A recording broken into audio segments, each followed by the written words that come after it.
ఈ పర్సనల్‌గా మనం ఇంకొకళ్ళని విమర్శించటము, అందులోనూ ఒక పెద్ద స్ట్రాంగ్ ఫాలోయింగ్ ఉన్నటువంటి ఈ హీరో గారిని విమర్శించాలని ఏ కోశాన లేదు. కానీ ఆయన మాట్లాడినటువంటి ఒక పదం విదేశీ కుట్ర, అంతర్జాతీయ కుట్ర అన్న తర్వాత దాన్నిక మిగిలిన వాళ్ళు నాకు తెలిసి విపరీతంగా ట్రోల్ చేస్తూ ఉంటారు. కానీ మనకు అలా నచ్చదు కాబట్టి ఆయన ఏమన్నాడో ఒకసారి వినండి. ఆల్రెడీ వినే ఉంటారు. సరే, ఇదంతా అయిపోయింది. ఇక్కడ బ్రేక్ వచ్చింది, ఎందుకు వచ్చిందో అర్థం కాల. మరి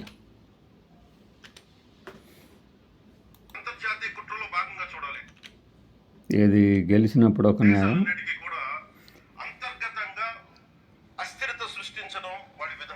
ఎవరి విధానం? ఇప్పుడు భారతదేశంలో అంతర్గతంగా కుట్ర చెయ్యాలి అని ఎవరి విధానం? అమెరికాదా, రష్యాదా, చైనాదా, పాకిస్తాన్దా, ఎవరిది? ఎందుకంటే ట్రంప్ అగైన్, అప్ కీ బార్ ట్రంప్ అగైన్ అనుకుంటూ మరి మోడీ గారే పాపం దగ్గరుండి ఆయన్ని ప్రచారం చేశారు. రెండోసారి ఓడిపోయారు. సరే, ఈసారి ఎవరి ఇండియన్ మద్దతు అంటే పొలిటికల్ లీడర్ల మద్దతు లేకుండానే ఆయన గెలిచాడు.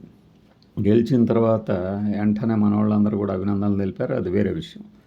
అంటే ఇప్పుడు అమెరికాకి సంబంధించిన లీడర్లు కుట్ర చేస్తున్నారా, లేకపోతే ఈయన చెప్తున్న యూరోపియన్ లీడర్ల, నాటో లీడర్ల, బ్రిక్ కంట్రీ వాళ్ళ, స్కో వాళ్ళ, ఎవరు? చూద్దాం సార్. ఎప్పుడైతే భారతదేశం అంతర్గతంగా బలహీనపడుద్దో, ఒక కోటని దెబ్బ కొట్టాలంటే బయటోడు కొట్టడం కంటే కూడా లోపల ఉన్నోడు తలుపు తీస్తే వచ్చే నష్టం ఎక్కువ. ఏంటి సార్ ఇది? అందుకని ఎప్పుడు కూడా విదేశీ శక్తులు అంతర్గతంగా ఎవరున్నారు భారతదేశంలో, వాళ్ళకి ఎలాంటి ఇన్ఫర్మేషన్ ఇస్తే బాగుంటుంది, వాళ్ళ ఎజెండా వీళ్ళందరూ మోస్తున్నారు. ఇక్కడ క్లియర్ కట్గా అర్థమవుతుంది కదా. నేను ఒక షార్ట్ పెట్టేసరికి మనవాడికి ఒకడికి షార్ట్ టెంపర్ లేకపోయి సెంట్రల్ గవర్నమెంట్ తాలూకు ఫండ్స్ గురించి చెప్తుంటే మీకు ఎందుకు అంత ఇది గ్రో అప్ అట. ఎవడు గ్రో అప్ అవ్వాలి బాబు? ముందు నువ్వు ఎదుగు. సెంట్రల్ గవర్నమెంట్ ఫండ్స్ గురించి ఆయన మాట్లాడాల. ఈ ప్రతిపక్ష నేతలు ఎవరో విదేశీ కుట్రల తాలూకా ఎజెండాలను మోస్తున్నారని చెప్తున్నారు. ఈ విదేశీ కుట్ర వేరే వారి ఎజెండా వీళ్ళు మోస్తున్నారు అని చెప్తుంది ఎవరు ఇక్కడ కేంద్రంలో? మనకి సెంట్రల్ గవర్నమెంట్ నుంచి. మరి వాళ్ళ మాటలే కదా ఈయన చెప్తుంది. దీన్ని ప్రజలందరూ కూడా చాలా సునిశ్చితంగా గమనించాలి. Yes sir, we have. ఇది ఏమైపోతుంది, ఒక్కసారి వాళ్ళని లోపలికి రానిచ్చామా, 2019, 2024 చూసారు. రోడ్డు మీదకి రావాలంటే భయాలు వచ్చినాయి ఒక్కొక్కళ్ళకి. నాకు విషయం అర్థం కాదు. ఈయనేమో ప్రపంచానికి వెళ్ళిపోతాడు, సడన్గా దేశంలోకి దిగబడిపోతాడు, ఢిల్లీ నుంచి స్ట్రైట్గా మన ఆంధ్రప్రదేశ్ రోడ్ల మీదకి వచ్చేస్తాడు. అంటే ఇప్పుడు జగన్మోహన్ రెడ్డి కూడా విదేశీ కుట్రలు లేదంటే విదేశీ హస్తాల చేతుల్లో, కబంధ హస్తాల చేతుల్లో నలిగిపోతూ వాళ్ళ ఎజెండాలో మోస్తున్నాడు అంటాడా? ఈ రోజున కూటమి ప్రభుత్వాన్ని తిట్టడానికి ఎవరు ఇబ్బంది పట్టట్లా. దేనికంటే ఇది ప్రజాస్వామ్యం, దీన్ని గౌరవించడానికి ప్రతి ఒక్కరికి మాట చెప్పేది మీరు. ఎస్, బాధ్యతగా మాట్లాడాలి. ఎస్, బాధ్యతగానే మాట్లాడదాం. అందుకే స్కీముల్ని విమర్శించము, లోటుపాట్లు ఉంటే మాట్లాడదాము. సంపూర్ణంగా స్వీకరించే పరిస్థితులు ఉన్నాయి. ఎస్. కానీ గత ప్రభుత్వంలో చూస్తే విమర్శ చేయడానికి భయపడేవారు. ఇప్పుడు ఇంకొద్దిగా వెనక్కి వెళ్దాం. ఆయన ఏమన్నాడంటే దీనికి ముందు అసలు అంటే ఉత్తరప్రదేశ్కి సంబంధించి కూడా మాట్లాడాడు, చాలా మాట్లాడాడు. అహింసా విధానాల ద్వారా మనం సంపాదించుకున్నాం. అహింస విధానాలు కాదు దాకా లౌకిక గుండెల్లోకి తీసుకున్నాం. కానీ ఇది పాకిస్తాన్లో లేదు. సంబంధం లేకుండా ఈయన ఇక్కడ మళ్ళీ ఎక్కడ అహింస విధానాలు కావచ్చు, మత ప్రాతిపాదికన హింస జరుగుతానే ఉంది. మత ప్రాతిపాదికన ఎక్కడ కూడా భారతదేశం తన లౌకిక విధానాన్ని ఎప్పుడు మర్చిపోలేదు. తీసేయాలంటున్నాం కదా మరి కొంతమంది. దేశ విభజన జరిగిన తర్వాత మనకి మతాన్ని సంబంధం లేకుండా భారతదేశ సార్వభౌమత్వాన్ని గౌరవించి లౌకికవాదాన్ని ముందుకు తీసుకెళ్లే ఉద్దేశంతో మనం మతాలకు సంబంధం లేకుండా అబ్దుల్ కలాం గారిని కానీ ఏంటి సార్ ఎవరైనా సరే మనం ప్రెసిడెంట్స్ గా తీసుకున్నాం. ఆయనకు ముందు ఉపరాష్ట్రపతులుగా చేయలేదా? పాకిస్తాన్లో లేదు. పాకిస్తాన్లో ఎవరిని కూడా ఒక హిందూ క్రికెటర్ కానీ ఇప్పుడు ఇప్పుడు నాకు ఒక విషయం అర్థం కాదు. భారతదేశాన్ని పాకిస్తాన్ ఎందుకు పోలుస్తున్నాడు? పోలిస్తే ఒక క్రికెట్లోన అంటాడు క్రికెటర్లు ఎవరు లేరు అంటారు. మనకి మరి డానిష్ కనేరియా ఎవరు మరి దాదాపు 250 వికెట్లు తీసాడే. వాళ్ళ కజిన్ బ్రదర్ ఆయనకన్నా ముందు అనిల్ దల్పత్ అని ఒక ఆయన ఉన్నాడు కదా, అనిల్ దల్సత్. పైగా పాకిస్తాన్లో ఎందుకు వస్తారు హిందువులు? ఉంటే వాళ్ళు వెళ్ళిపోయే విధానం కానీ ఏం వెళ్ళిపోయారు అలాగే ఒక హిందూ ప్రప్రథమ ఒక బలమైన స్థానాలు కనిపి అంటే ఏం లేదండి. ఏం చెప్పాలనుకున్నారంటే పవన్ కళ్యాణ్ గారు, పాకిస్తాన్లో ఒక హిందూ ఒక ఉన్నతమైన పదవుల్లో ఉండలేరు అని. ఎస్, ఎట్లా ఉంటారు? అది ఒక ఇస్లామిక్ కంట్రీ. అసలు పాకిస్తాన్ ఏర్పడిందే ద్విజాతి సిద్ధాంతంతో కదా. మరి ముస్లింలందరూ మా దగ్గరికి వచ్చేయండి అంటేనే కదా ఇక్కడి నుంచి వెళ్ళింది. ఇంకా కూడా హిందువులు ఉన్నారంటే ఎందుకంటే అది ఒకప్పుడు అఖండ భారతం కాబట్టి. ఇది తెలియదు ఆయనకి. అంతే ఉంటుంది. మనకి ఏంటంటే ఎక్కువ జ్ఞానం ఉండి ఒక చిన్న స్వరపేటిక ద్వారా బయటికి వెళ్ళాలంటే రకరకాలవి మన మైండ్లో సుడులు తిరుగుతూ ఏవేవో ఒకదానికి సంబంధం లేకుండా వచ్చేస్తూ ఉంటాయి. ఇప్పుడు ఈయన మేధో సంపత్తిని కానీ, తెలివితేటలను కానీ, మంచితనాన్ని కానీ, ఉద్దేశాన్ని కానీ ఏమి తప్పు పట్టట్ల, మాటలు మాత్రమే. నాయకులు కానీ ఎక్కడ కనిపించరు. అంటే వాళ్ళు విభజన కోరుకుంది మత ప్రాతిపాదికన. ప్రాతిపాదికన. ఎస్. మనం ఎప్పుడు అలా తీసుకోవాలి. మత ప్రాతిపాదికన రెండు దేశాలు విడిపోయినప్పటికీ మళ్ళీ చూడండి, మత ప్రాతిపాదికన 2 దేశాలు విడిపోయాయా? వాళ్ళు వెళ్ళిపోయారు, మనం అట్లా విడిపోయామా? భారతదేశం అత్యధికంగా హిందువులు ఉన్నప్పటికీ కూడా అన్ని మతాల వారిని అదే గత సారి లౌకికవాదం, మన సర్వసత్తాక గణతంత్ర ఇవి ఉన్నాయి కదా, ఏమంటారు ఆదేశిక సూత్రాలు. ఇదంతా చదివితే రాజ్యాంగంలో పీఠికలు, ఆదేశిక సూత్రాలు, ఆర్టికల్స్, ఇంకా రకరకాల నిబంధనలు, చట్టాలు.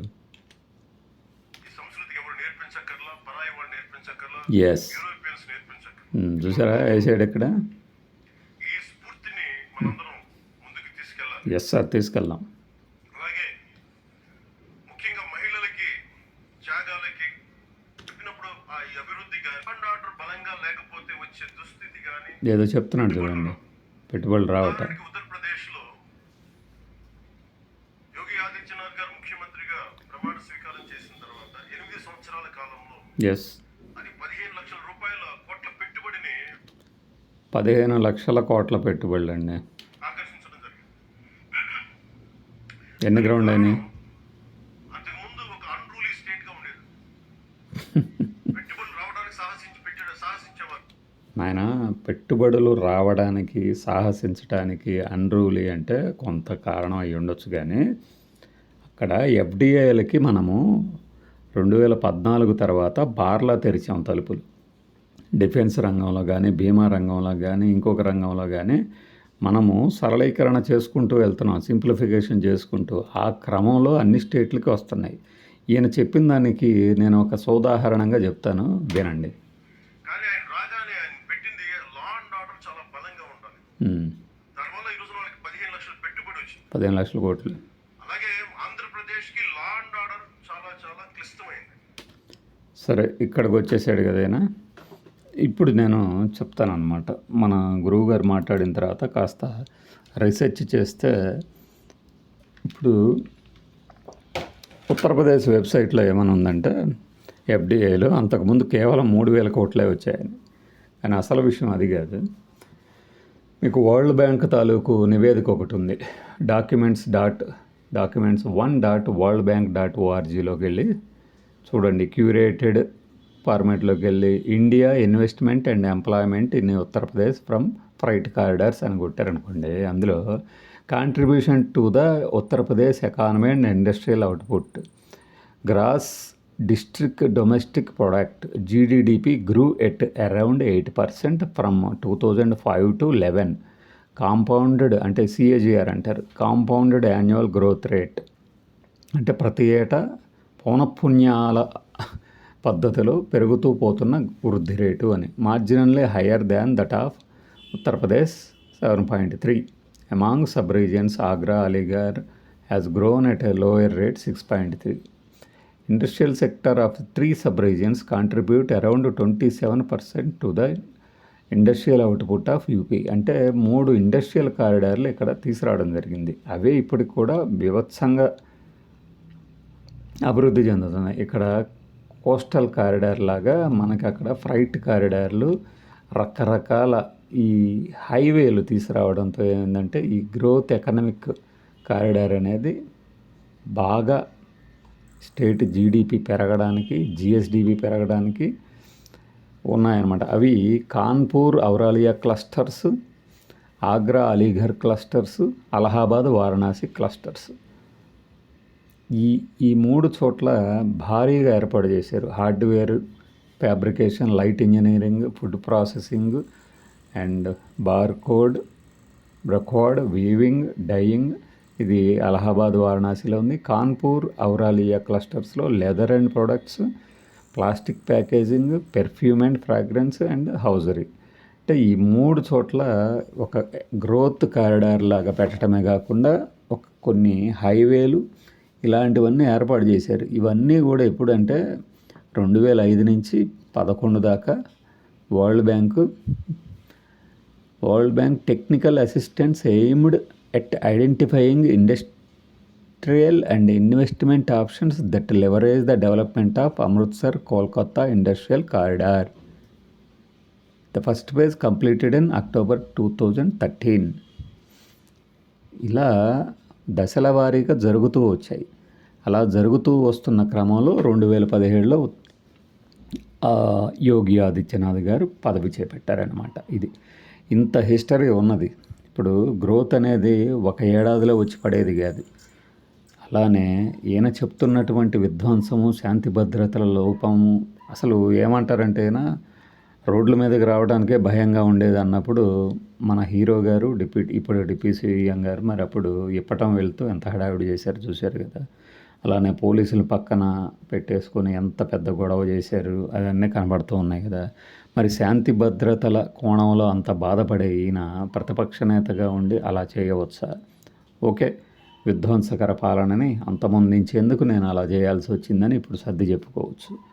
కానీ ఆ విధ్వంసకర పాలన పరిస్థితుల్లో కూడా జిఎస్డిపి ఎంత ఉన్నది? 2 ఏళ్ళు కరోనాకి ఇచ్చేసినా కూడా అది ఆలోచించకుండా పెట్టుబడుల విషయంలో అంటే ఏదో ఒకదాన్ని ఉదాహరణగా చూపించి ప్రస్తుతం ప్రతిపక్షంలో ఉన్న వారిని విమర్శించటము, లేదు సెంట్రల్ గవర్నమెంట్లో ప్రతిపక్షం బలంగా ఉంటే ఆ బలమైన ప్రతిపక్షం చేస్తున్న విమర్శల్ని తిప్పికొట్టేందుకు ఏదేదో పోలిక తీసుకురావడం కరెక్ట్ కాదు.